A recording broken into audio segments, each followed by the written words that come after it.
الحمدللہ نحمده ونستعینه ونستغفره ونعوذ باللہ من شرور انفسنا ومن سیئات اعمالنا من يهده الله فلا مضل له ومن يضلل فلا هادي له ونشهد ان لا اله الا الله وحده لا شريك له ونشهد أن سيدنا ومولانا محمدا عبده ورسوله وصلى الله تعالى على خير خلقه سيدنا محمد وعلى آله وأصحابه وبارك وسلم تسليما كثيرا كثيرا. اما بعد، انتہائی قابل احترام سامعین گرامی، ہماری عصر کے بعد کچھ دنوں سے گفتگو چل رہی تھی اپنے ملک کی ترقی کے اندر ہمارا کیا کردار ہو سکتا ہے. تو اسی کی بابت میں نے ایک مسلم شریف کی حدیث بھی سنائی تھی جو 23 مارچ کے حوالے سے عرض کی تھی.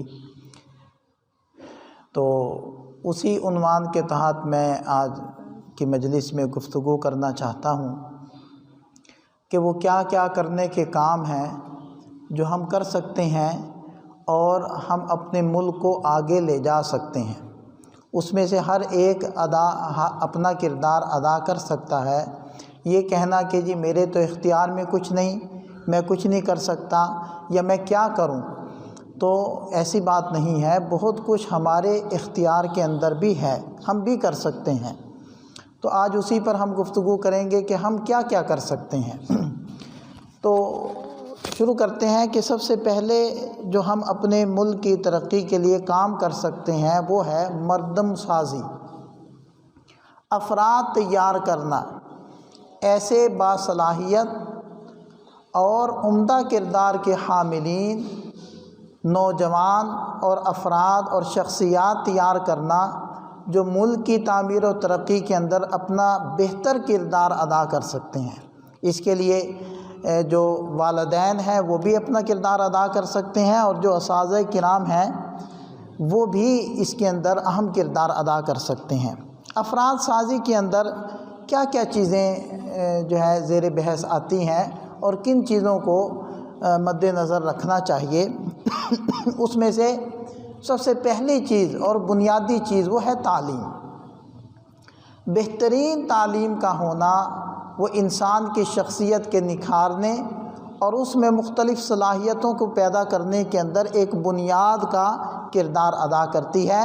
اور تعلیم کے اندر صرف دنیاوی اور عصری تعلیم مراد نہیں بلکہ دینی اور دنیاوی دونوں تعلیمات کا حسین امتزاج وہ مراد ہے.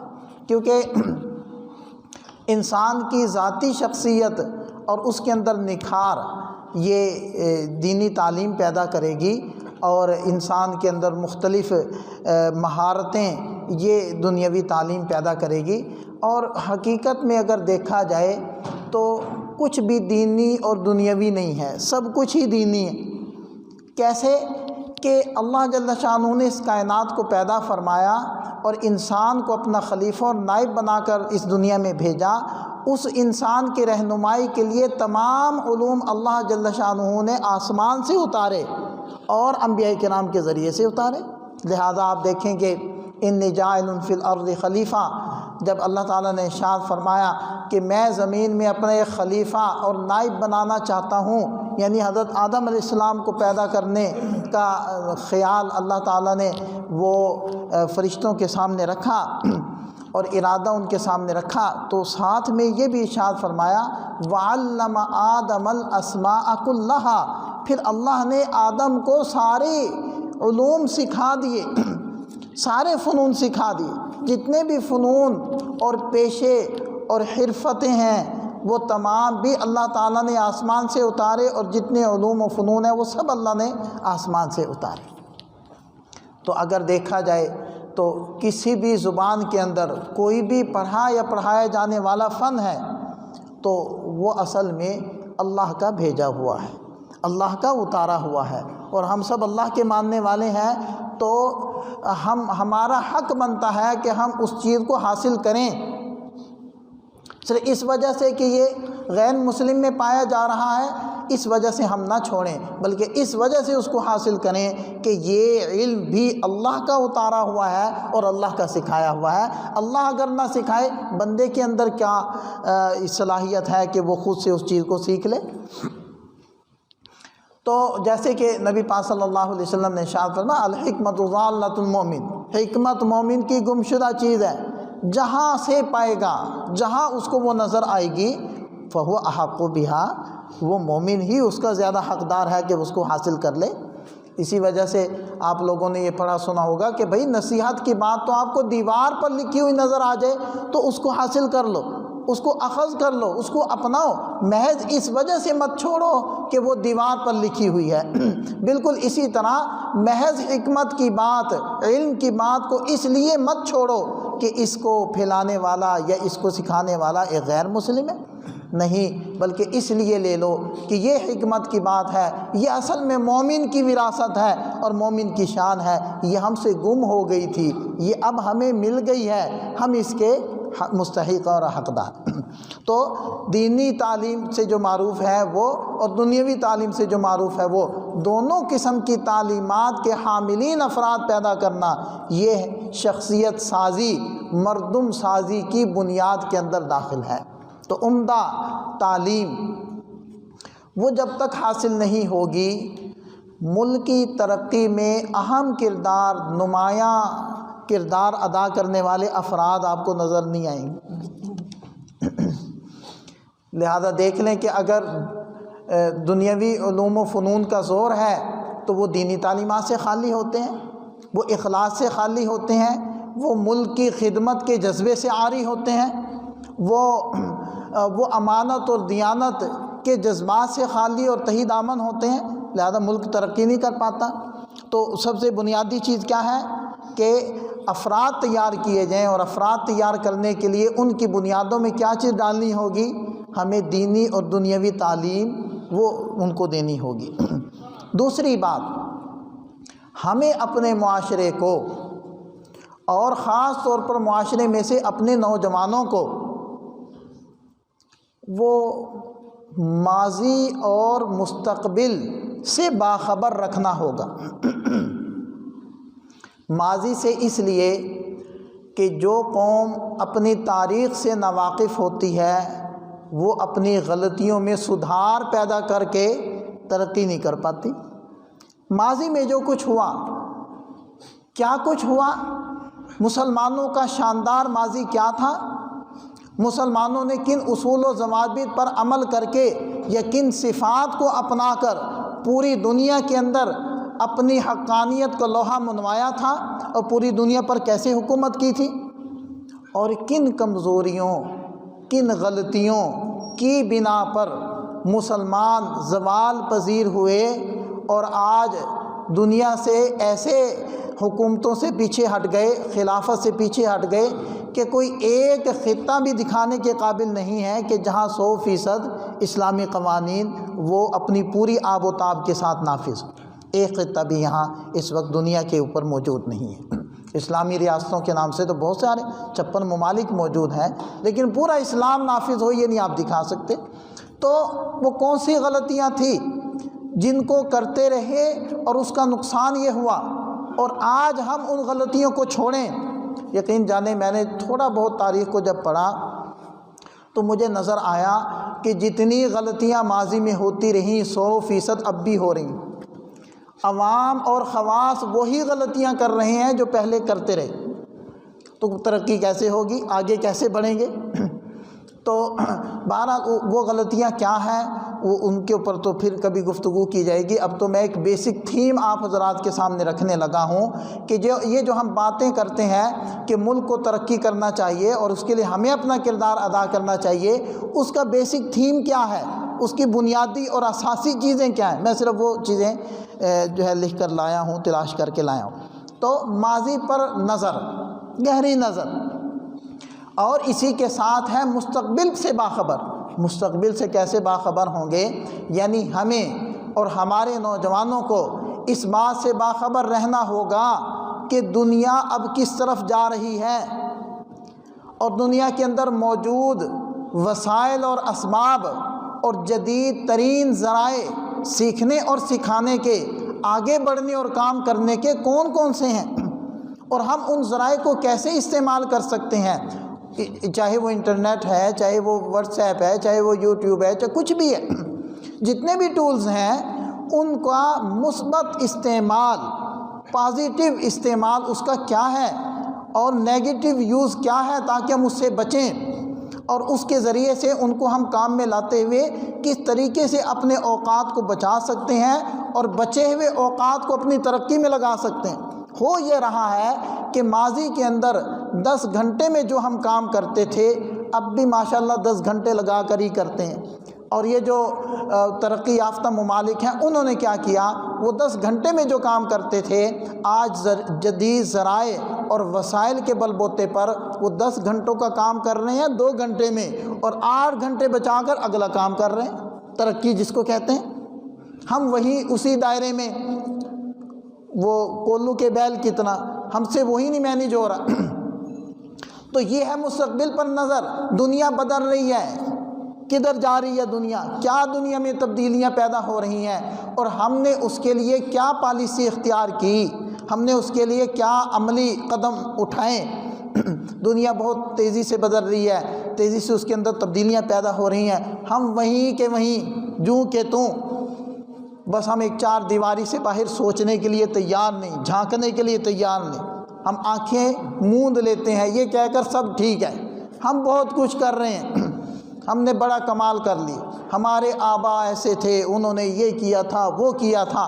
علامہ اقبال رحمۃ اللہ علیہ فرماتے ہیں کہ وہ تو آبا تھے تمہارے، مگر تم کیا ہو، ہاتھ پہ ہاتھ دھرے منتظر فردہ ہو، ہاتھ پہ ہاتھ دھر کر کل کے انتظار میں بیٹھے ہو، آبا کے قصے کہانیاں سنا کر خوش ہو جاتے ہو، ذرا اپنے دامن میں بھی دیکھو، اپنے گریبان میں بھی جھانکو کہ وہ تو تھوڑے اسباب کے اندر کیا کچھ کر گئے، اور تمہارے پاس اتنے جدید اسباب موجود ہیں، تم کیا کر رہے ہو، کچھ بھی نہیں۔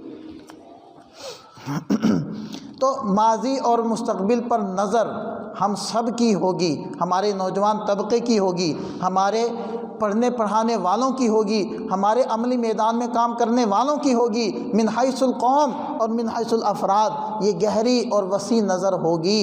پھر ترقی کیسے کی جاتی ہے اور کیسے منصوبہ سازی ہوتی ہے یہ ہمیں سمجھ میں آئے گی۔ 2 کام ہو گئے، افراد سازی میں 2 باتیں ہو گئی۔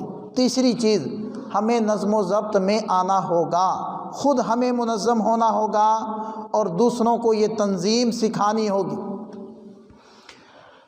دیکھیں، ایک شخص کے ذمے بہت سارے کام ہوتے ہیں، صرف مس مینجمنٹ کی وجہ سے وہ کام ادھورے رہ جاتے ہیں، اور اگر وہ مینجمنٹ صحیح ہوگی، ترتیب اور تنظیم ہوگی، وہ سارے کام ہو جائیں گے۔ آپ دیکھیں حضور نبی کریم صلی اللہ علیہ وسلم واحد شخصیت ہیں، ایک ہستی ہیں، اللہ کا دین نازل ہو رہا ہے، موجود نہیں ہے، وضع شدہ نہیں ہے، نیا دین نازل ہو رہا ہے جو نبی پاک صلی اللہ علیہ وسلم اپنی امت کو سکھا رہے ہیں۔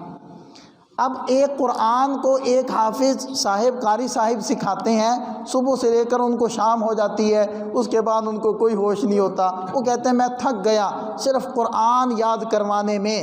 نبی پاک صلی اللہ علیہ وسلم کے موجودگی میں سینکڑوں نہیں ہزاروں صحابہ حافظ قرآن موجود تھے۔ وہ بیر معونہ کی جو لڑائی ہے جس میں 70 قراء شہید ہوئے، اور جنگ یمامہ کے اندر 1200 قراء صحابہ شہید ہوئے، تو وہ تھے تو شہید ہوئے۔ تو آپ علیہ السلام حفاظ بھی بنانے ہیں اور اپنے احادیث، اپنے مبارک ارشادات کے ذریعے سے قرآن کی تشریح اور مسائل بھی سکھا رہے ہیں۔ لہذا فقہائے صحابہ کی ایک جماعت ہے، اور 7 فقہائے صحابہ وہ بڑے معروف ہیں جو مفتی تھے، فتوے دیتے تھے، اور مطلب دیکھیں کہ پورا دین امت کو منتقل کر رہے ہیں۔ اس کے ساتھ ساتھ یعنی ایک مدرس ہوتا ہے، وہ ایک ادارے کے اندر دینی علوم طلبہ کو سکھاتا ہے، اس کے علاوہ وہ بیچارہ کچھ نہیں کر پاتا، اس کی استعداد ہی اتنی ہوتی ہے. یہ نبی کی شان ہے. یہ ملٹی ٹاسکنگ میں سمجھا رہا ہوں نبی پاک صلی اللہ علیہ وسلم کی ذات اقدس میں. ملٹی ٹاسکنگ، مختلف کاموں کو کیسے مینیج کرنا. اس کے ساتھ ساتھ آپ علیہ السلام ریاست مدینہ کی بنیاد بھی رکھ رہے تھے نہیں رکھ رہے تھے. ایک وزیر اعظم نئی ریاست بناتا نہیں ہے، موجود نظام کو صرف وہ چلاتا ہے.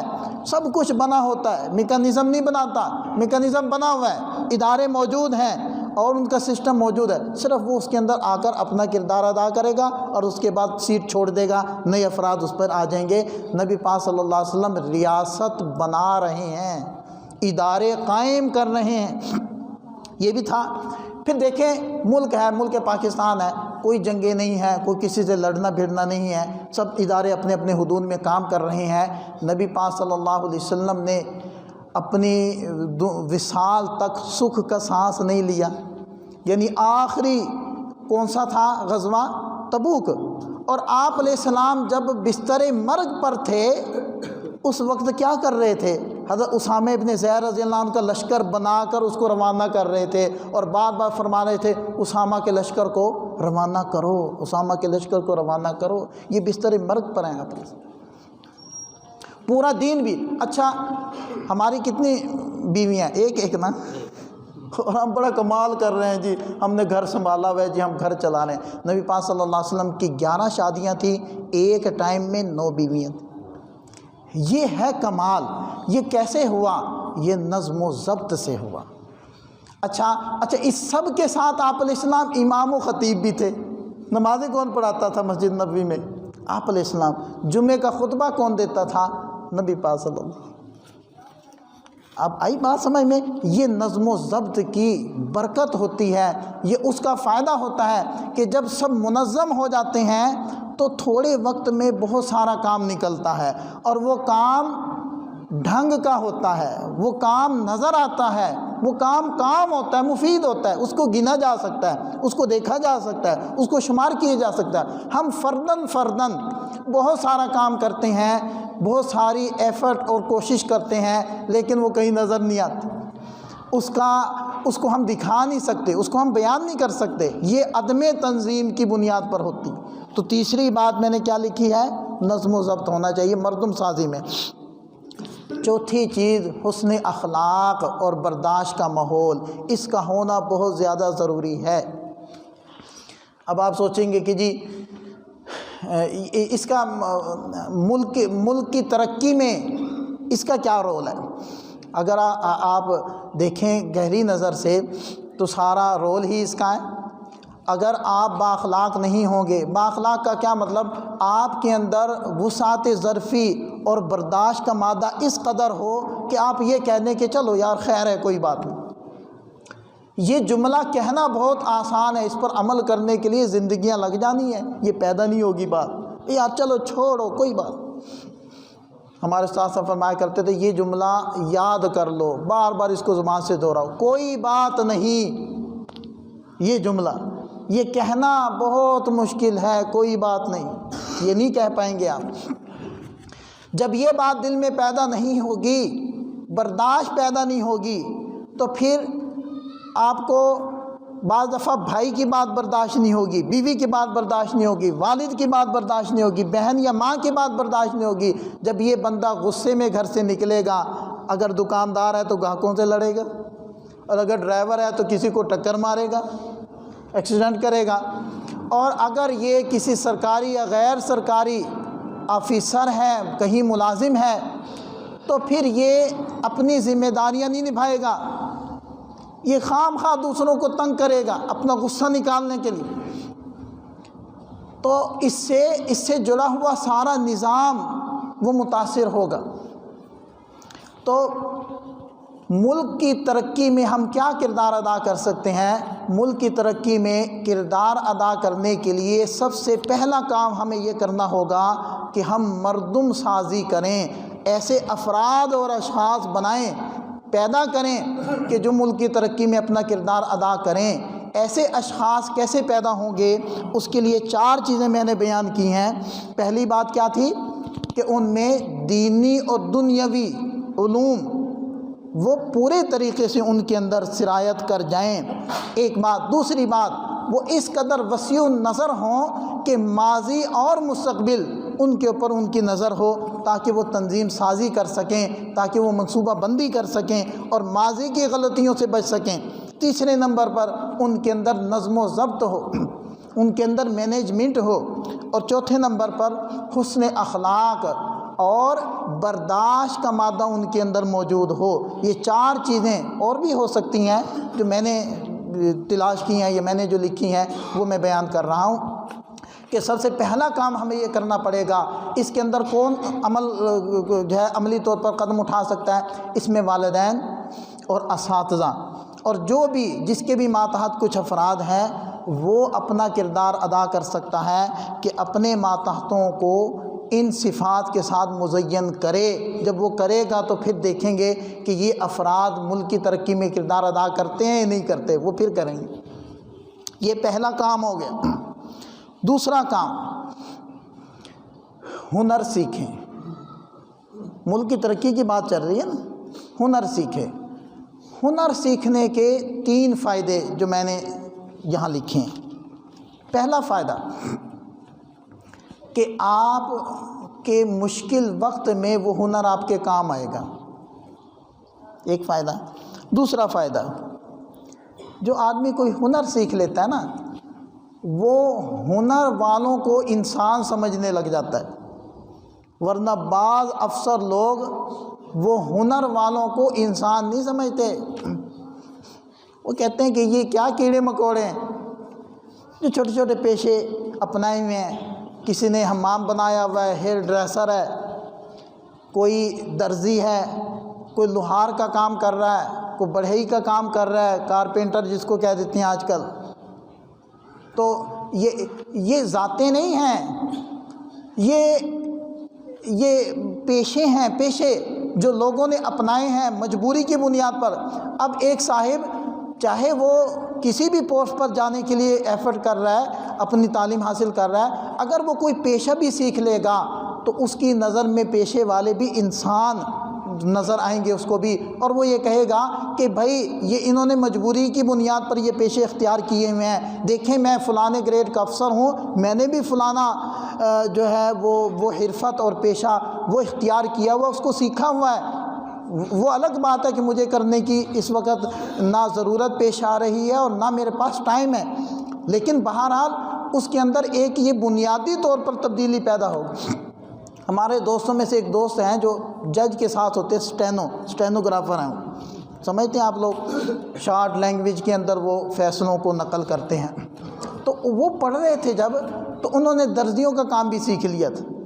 تو اب میں نے ان کو پوچھا کہ جی اب آپ کی کیا صورتحال ہے؟ کہتے جی اب تو میں جاب کرتا ہوں، اس سے ٹائم نہیں، لیکن یہ ہے کہ اپنے اور اپنوں کے کپڑے میں سی لیتا ہوں۔ تو اس کا کیا فائدہ ہوگا؟ وہ ایک آفیسر ہو کر اور ایک با اختیار ایک سیٹ پر بیٹھ کر اس کے اندر اس چیز کا احساس ہے کہ یہ جو لوگوں نے شعبے اختیار کیے ہوئے ہیں اور یہ جو پیشے اختیار کیے ہوئے ہیں یہ مجبوری کی بنیاد پر کیے ہوئے ہیں۔ یہ بات نہیں ہے کہ درزی گھٹیا لوگ ہوتے ہیں یا یہ جو کمہار ہوتے ہیں برتن بناتے ہیں یہ بات کرنے کے قابل لوگ نہیں ہوتے، یہ بات نہیں ہے۔ یہ تو میں نے بھی ایک پیشہ سیکھا ہوا، یہ ایک بنیادی طور پر تبدیلی آئے گی۔ پھر آپ اس کا ایک اور فائدہ یہ دیکھیں کہ ایک آدمی کے پاس فارغ وقت ہے، اگر وہ جاب کر کے فارغ ہو گیا یا ویسے ہی ریزائن کر گیا یا ریٹائر ہو گیا تو وہ وقت ضائع نہیں کرے گا۔ اگر وہ پیشے سے منسلک ہے کہ تو وہ اپنے اس پیشے کے اندر لگ کر وہ بھی ملک کی ترقی میں کردار ادا کر سکتا ہے، ایسے کہ وہ کوئی پروڈکشن کی زیادتی میں وہ سبب بن سکتا ہے، یا وہ اور بہت سارے نوجوانوں کو، نئے طبقے کو وہ پیشہ سکھا سکتا ہے۔ تو یہ ایک اہم کردار ہے ادا کرنے کے اندر کہ مفید عضو بن کر رہنا، لوگوں کو وہ پیشہ بہت آسان، بہت کم پیسوں میں یا فری میں ہی سکھا دینا۔ تو یہ وہی کر سکے گا جو خود سیکھا ہوا ہوگا، اور جو فارغ اوقات کو فارغ اور بیکار اور منفی ایکٹیویٹیز میں نہیں گزارے گا، بلکہ وہ مفید کاموں کے اندر لگانا چاہے گا تو یہ ایک جو ہے ہنر سیکھنے کا یہ فائدہ ہوگا۔ تو دو باتیں ہو گئی۔ پہلی بات کیا ہے، ملک کی ترقی میں ہم کیا کردار ادا کر سکتے ہیں؟ مردم سازی، افراد تیار کریں، اس کے اندر 4 باتیں میں نے کی۔ اور دوسرے نمبر پر کیا کام کریں؟ ہنر سیکھیں۔ ہنر کے 3 فائدے میں نے گنوا دیے۔ تیسرے نمبر پر ہم کیسے کردار ادا کر سکتے ہیں ملک کی ترقی میں؟ ہم اپنے ارد گرد سے باخبر رہیں اور اپنے متعلقین، متوسلین اور اپنے قریبی لوگوں کے مسائل دور کریں، ان کی پریشانیاں دور کرنے میں اپنا کردار ادا کریں۔ وہ کیسے ہو سکتے ہیں؟ وہ لوگوں کی مختلف حیثیتیں ہوتی ہیں، ہر آدمی اپنی حیثیت کے مطابق یہ کام کر سکتا ہے۔ مثال کے طور پر کچھ لوگ وجیح ہوتے ہیں، صاحب منصب یا صاحب مرتبہ ہوتے ہیں، ان کی چلتی ہے، لوگوں کے اوپر ان کے اثرات ہوتے ہیں، تو وہ اہل محلہ کے جو جھگڑے ہیں وہ نمٹا سکتے ہیں۔ وہ اگر اپنا کردار ادا کریں، ان کے مسائل سنیں اور ان کا حل بتا دیں، ان کی صلح کروا دیں، وہ کر سکتے ہیں۔ کیونکہ آپ کو پتہ ہے کہ جب لوگوں میں جھگڑے ہوتے ہیں تو وہ آپس میں کسی کی بات سننے کے لیے تیار نہیں ہوتے، تو ایسا فرد وہ اپنا کردار ادا کر سکتا ہے۔ دوسرے نمبر پر ایک کام ہے، میں ایک مثال دے رہا ہوں، ایسے سینکڑوں آپ سوچ سکتے ہیں کہ اس گلی کا پانی رک جاتا ہے، گٹر ابلنے لگ جاتے ہیں۔ اب یہ ایک بندے کا کام نہیں، اگر اہل محلہ 4 5 7 افراد جڑ جائیں، مل جائیں، ایک درخواست بنا لیں، سائن کروا لیں اور آفس میں ایک دفعہ جائیں، دوسری دفعہ جائیں، تیسری مرتبہ جائیں، تو یہ کام کرنے کے لیے تیار ہو جائیں گے کہ نہیں ہوں گے؟ یہ ایک اجتماعی کوشش ہیں۔ ایسی سینکڑوں چیزیں آپ کے سامنے آ سکتی ہیں، اگر آپ سوچیں تو نکل سکتی ہیں کہ فرد واحد وہاں کچھ نہیں کر سکتا، البتہ کچھ ایک تحریک ہو جائے، ترغیب ہو جائے، توجہ دلا دی جائے تو مل جل کر وہ کام ہو سکتا ہے۔ تو یہ بھی آپ کر سکتے ہیں ملک کی ترقی میں۔ یہ محلہ یا گلی یہ بھی تو ملک کے اندر ہی ہے نا۔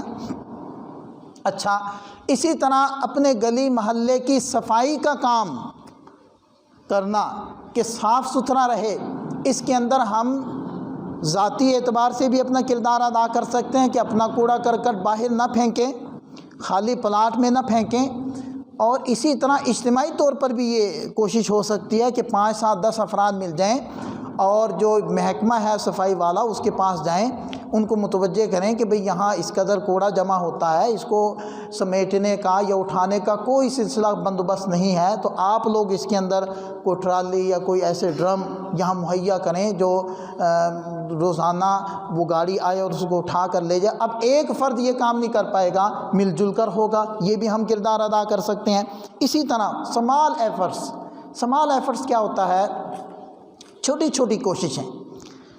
ایک ہے کہ یار یہ بندہ مستحق ہے، آپ اس کو 500 روپے دے دو، یا چند افراد کو متوجہ کر دیا کہ یار یہ کمزور ہے، اس کی کوئی مدد کر دو، یہ بھی اچھی بات ہے، اس کے بھی بڑے فضائل ہیں، مسلمان کی مشکل میں آپ کام آئے ہیں۔ لیکن اس سے بڑھ کر ایک اور کام ہے، اور وہ میں سمجھتا ہوں کہ اصل کام ہے۔ یہ تو آپ کیا کر رہے ہیں، اس کو منگتا بنا رہے ہیں۔ اصل کام کیا ہے؟ نبی پاک صلی اللہ علیہ وسلم کے پاس ایک صاحب آئے اور کوئی شکوہ کیا اپنی ناداری کا، آپ علیہ السلام نے ان کی کوئی چیز فروخت کر کے اپنے ہاتھ سے کلہاڑی کا دستہ لگا کر اس کو دیا اور فرمایا لکڑیاں کاٹو اور بیچو۔ یہ کیا تھا؟ اس کو منگتا نہیں بنایا، بلکہ اس کو ایکٹیو کیا، اس کو ایک مفید فرد بنایا۔ یہ ہے سمال ایفرٹ، کہ اس کو اپنے پاؤں پر کھڑا کر دیں، اس کو اس قابل بنا دیں کہ وہ ہاتھ نہ پھیلائے، کل کو چونی دونی دینے والا بنے۔ اور یہ صرف مردوں میں نہیں، عورتوں میں بھی ہو سکتا ہے کہ اس کو کچھ سلائی کڑھائی اور اس کی جو ٹولز ہوتے ہیں وہ پرووائڈ کر دیں، آپ اس میں خام مٹیریل اس کو پرووائڈ کر دیا جائے کہ آپ یہ بنائیں، میں آپ کی مدد کرتا ہوں، میں دکانوں سے آپ کا رابطہ کرواتا ہوں، آپ یہ مال تیار کریں اور فروخت کریں، اپنی کمائی کریں، کسی غریب فقیر کو آپ دینے والے بنیں، نہ کہ لینے والے بنیں۔ کوئی آگے جی میری ہیلپ کریں، بھئی دیکھیں اگر وہ کام کر سکتا ہے اور کرنے کے لیے تیار ہے، 50,000 میں کیا آپ اس کو ٹھیلا نہیں لگوا سکتے؟ ایک چھوٹی سی ریڑھی 15 سے 20,000 میں نئی ریڑھی بن سکتی ہے، اور 15,000 کی سبزی اگر آپ اس کو لگوا دیں تو کیا خیال ہے اس سے وہ 500,000 نہیں کما سکتا؟ اس کو مفید فرد بنانا، اس کے لیے باقاعدہ پلاننگ کرنا، کوشش کرنا اور ان کو اپنے پاؤں پر کھڑا کرنا، ترغیب دے کر، مالی مدد کر کے. ہاں وہ جو پیسہ آپ نے دیا ہے وہ قرض حسنہ کے اعتبار سے آپ دیں کہ جیسے جیسے آپ کا کاروبار چلے آپ روزانہ کی قسط بنائیں، اس سے سود نہ لیں، کہ روزانہ کی قسط بنا لیں کہ روزانہ آپ نے 200 روپیہ مجھے واپس کرنا ہے. تو 200 روپیہ کما کر واپس کرنا میرے خیال سے ایک ریڑھی والے کے لیے بھی مشکل نہیں ہے. تو یہ ہے، یہ اسمال ایفرٹس کا جس کو میں نے نام دیا ہے کہ ایسی چھوٹی چھوٹی کوششیں کریں ہم، تاکہ ہمارے افراد منگتے نہ بنیں، وہ کام کے لوگ بنیں، اپنے پاؤں پر کھڑے. اچھا اس میں یہ بھی ہو سکتا ہے کہ جی آپ یہ تو نہیں کرنا چاہ رہے، یا چلو آپ یہ بھی کر رہے ہیں، ساتھ ساتھ آپ مفید مشورے بھی تو دے سکتے ہیں. مثال کے طور پر آپ بڑے پرانے کپڑے کے تاجر ہیں، ایک نئے صاحب آئے، انہوں نے مارکیٹ میں دکان بنائی، چل نہیں پا رہی، آپ اس سے ملیں، اس کو بتائیں کہ کیا کیا طریقہ ہوتا ہے، خریداری کہاں سے کی جاتی ہے، کیسے کی جاتی ہے، گاہک کو کیا چیز کیسے دی جاتی ہے، اور کس چیزوں کو، کس سامان کو سامنے رکھنا ہے، کس کو پیچھے رکھنا ہے، وغیرہ وغیرہ. تو آپ اپنی زندگی کا تجربہ اس کے ساتھ شیئر کر کے اصل میں اس کو مضبوط کر رہے ہیں، اس کو حوصلہ دے رہے ہیں، اس کو اپنے ملک کا ایک مفید فرد بنا رہے ہیں. یہ بھی آپ کر سکتے ہیں اور یہ بھی آپ کی قابل تحسین کوشش ہے. کیوں جی یہ ہو سکتا نہیں ہو سکتا؟ اس وقت کمپیوٹر پر بڑا کام ہو رہا ہے، کمپیوٹر کی دنیا میں اس سے ریلیٹڈ بڑے شعبہ جات وجود میں آ رہے ہیں. بلکہ ایک صاحب مجھے بتانے لگے کہ جی تصویریں ایڈٹ کرنے کا، مجھ سے مسئلہ پوچھنے لگا کہ مجھے تصاویر دی جاتی ہیں کہ جی آپ نے ایڈٹ کرنا ہے، تو مجھے کہنے لگا کہ جی ایک تصویر کے $10 بھی مل جاتے ہیں. تو میں نے کہا بھئی جاندار تصویر نہ ہو، بے جان جو چیزیں ہوتی ہیں اس میں اگر آپ کرنا چاہتے ہیں تو بالکل کریں، جاندار کے نہ کریں، یہ ناجائز. تو بہرحال تو یہ جو گرافکس ہیں، یہ ایڈیٹنگ ہے، چاہے ویڈیوز کی ہو، چاہے وہ آڈیو کی ہو، چاہے پکچرز کی ہو، یہ ایک بڑا کام ہے. ہم اپنے نوجوانوں کو اس طرح متوجہ کر کے یہ کورسز اور کام سکھا کر اپنے ملک میں ڈالرز لانے کا ذریعہ بن سکتے ہیں، نہیں بن سکتے؟ یار ہم بہت سارے کام اس لیے چھوڑ دیتے ہیں کہ ڈالر آئیں گے اس کو، مجھے تو نہیں آئیں گے. اور بھئی اس کو آئیں گے تو تمہارے ملک میں، تمہارے ملک کا فائدہ ہو رہا ہے، تمہارے معاشرے کا فائدہ ہو رہا ہے. اس کو آئیں یا تمہیں آئیں گے تو ملک میں، یہ بھی تو سوچیں. تو ایسے بہت سارے لوگوں کو کام آتے ہوتے ہیں چھوٹے چھوٹے، اور بہت سارے نوجوان پریشان پھر رہے ہوتے ہیں گلی محلے میں. ہم ان کو لے سکتے ہیں، ہم ان کو بتا سکتے ہیں کہ بھئی یہ کام اس طریقے سے اگر کر لو گے تو تم بھی ارننگ کرنے لگ جاؤ گے. میں تمہیں ایک مفید کام بتاتا ہوں. تو یہ مشورے دے کر ہم یہ کام کروا سکتے ہیں اور اپنی ملک کی ترقی کے اندر اپنا کردار ادا کر سکتے ہیں. یہ بہت سارے کام اکٹھے ہو گئے. کم سے کم آخری درجہ جس سے نیچے تو ہم نے جانا ہی نہیں ہے، وہ یہ ہے کہ ہر بندہ اپنی ذمہ داریاں تو پوری نبھائے. بھئی دیکھیں، ایک ہے فرائض. فرض تو فرض ہے، اس میں کوئی کمی بیشی ہے کہ جی کوئی بات نہیں، آپ 4 رکعتیں نہیں، آپ 2 پڑھ لو. وہ سفر کی اور مسئلہ ہے، چلو جی آپ 3 رکعتیں پڑھ لو، کوئی بات نہیں. فرضوں کی کوئی معافی نہیں ہوتی. اچھا جو فرض ہوتا ہے نا، فرضوں پر تو ایک واجب آپ نے ادا کیا ہے، اس کے اوپر وہ والے وعدے نہیں ہوتے. جیسے میں حدیث پاک آپ حضرات کو سناتا ہوں کہ نبی پاک صلی اللہ علیہ وسلم ارشاد فرمایا کہ اللہ تعالیٰ ارشاد فرماتے ہیں کہ بندہ نوافل کے ذریعے سے میرے قریب ہوتا ہے. بندہ نوافل کے ذریعے سے میرے قریب ہوتا ہے. تو نوافل کے ذریعے سے قریب ہوتا ہے. فرائض تو آپ کی ذمہ داری ہے جو ادا کرنا ہے. اس کو آپ یوں مثال سے سمجھیں، اگر ایک ملازم ہے اور وہ 8 بجے اس کی ملازمت کا ٹائم ہے اور 1 بجے چھٹی ہے، وہ 8 بجے ہی آتے 1 بجے چھٹی کرتا ہے، تو یہ چیز اس کی ترقی کے ذریعہ نہیں ہوتی. یا جب ریٹروسپیکشن کرتے ہیں یا کوئی بھی آپ ان کا تجزیہ نکالتے ہیں کہ جی کس نے کیا کیا، تو وہ یہ نہیں کہتے کہ جی یہ چونکہ ٹائم پر آتا رہا اس کی ترقی دے دو، نہیں. بلکہ جب آپ زائد اپنا ذاتی ٹائم اس کے اندر لگانے لگ جاتے ہیں اور اس کو اپنا کام سمجھنے لگ جاتے ہیں، یہ چیز آپ کی ترقی کا ذریعہ بنتی. ٹھیک ہے نا؟ ایسے ہی ہوتا ہے نا کہ جی اس نے اپنا ذاتی کام، اس کو ذاتی دلچسپی ہے، اس کو شوق ہے، اس کا اخلاص ہے اس کام کے بارے میں، یہ آپ کی ترقی کا ذریعہ بنتا ہے. تو بالکل بھائی جو ذمہ داریاں ہیں وہ تو ذمہ داریاں ہیں، وہ تو ادا کرنی ہی کرنی ہے، ہم نے تو اس سے ہٹ کر آگے بڑھنے کی کوشش کرنی ہے، نہ یہ کہ اس وقت سرکاری اور غیر سرکاری ملازمین اپنی جو ڈیوٹیاں ہیں اس کو نبھانے کے لیے تیار نہیں، یعنی اس کوشش میں ہے کہ تنخواہ ہمیں ڈبل ہو جائے اور کام نہ ہمیں کرنا پڑے۔ تو یہ چور ہمیں اپنے دلوں سے نکالنا ہوگا، یہ کم سے کم ہے، کم سے کم اس لیے کہہ رہا ہوں کہ یہ تو ذمہ داری ہے، اس کی تو تنخواہ ہے، اس کے لیے تو آپ کو ملازم رکھا گیا، اس کو بھی اگر آپ پورا نہ کریں گے تو پھر کیا کریں گے، کیسے ملک ترقی کرے گا؟ تو یہ میں نے جو گفتگو کی ہے اس کا میں خلاصہ اخیر میں عرض کر دیتا ہوں۔ میرا آج کا مضمون تھا کہ ملکی ترقی کے اندر میں کیا کردار ادا کر سکتا ہوں، یہ میرا مضمون تھا، جس کے اوپر میں نے 4 نکات پر بات کی، 3 نکات پر۔ اس میں سب سے پہلی بات میں نے کی تھی کہ افراد، مردم سازی، ایسے افراد تیار کیے جائیں جو اس میں اپنا کردار ادا کر سکیں۔ اس کے اندر میں نے 4 چیزیں ذکر کی تھی، ان میں دینی اور دنیاوی تعلیم ہو، ماضی اور مستقبل پر ان کی نظر ہو، نظم و ضبط ہو، حسن اخلاق ہوں، یہ 4 چیزیں لازمی ہوں تو یہ ایسے افراد ہوں گے۔ دوسرے نمبر پر ہم ہنر سیکھیں اور سکھائیں، اور تیسرے نمبر پر ہم اپنے ارد گرد لوگوں کے مسائل پر نظر رکھیں، باخبر رہیں، اور اس کو حل کرنے کے لیے جو کوششیں ہو سکتی ہیں ہم ان کو بروئے کار لائیں، اس میں کنجوسی نہ کریں۔ اللہ تعالیٰ جو کچھ کہا سنا ہے اس پر عمل کرنے کی توفیق عطا فرمائے۔ وآخر دعوانا الحمدللہ۔